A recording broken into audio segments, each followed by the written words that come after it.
اللينا مركا 20 سنة سو gaarto dadku maxay ku dhahayaan bas ka aroosto waa duqe haye markaad 15 sano ku guursatana maxay ku dhahayaan maskiin idoo yar ala aroosay ha okay miskiinimada waa la qaadata hadaa ilmo degdeg ku dhasharato 7 cunug 6 cunug hadaa ka tuurtana maxay ku dhahayaan oo ida dhalma badnaa waaye hadaad ayaan dhan waxba dhalina maxay ku dhahayaan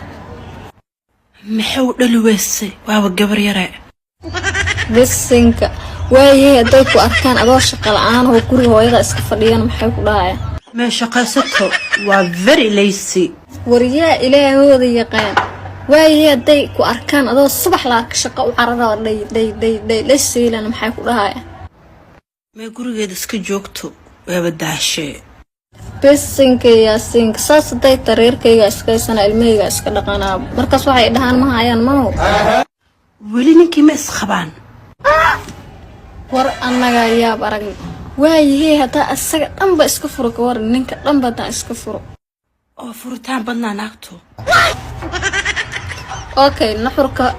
fiidiyowgan waa in ay si jirin bila aadanku meel ay kaaga harayaan haba yaraatee xaalad walba ku sugan tahay marxalad walba ku sugan tahay wax kasto tahay dhaliil u weynayaan marka aad isku kalsoonaa aad iyo aad u maadsantahay inta nala soo gaartay Allah ku sharfo page ka follow soo oo ka mid noqo asxaabta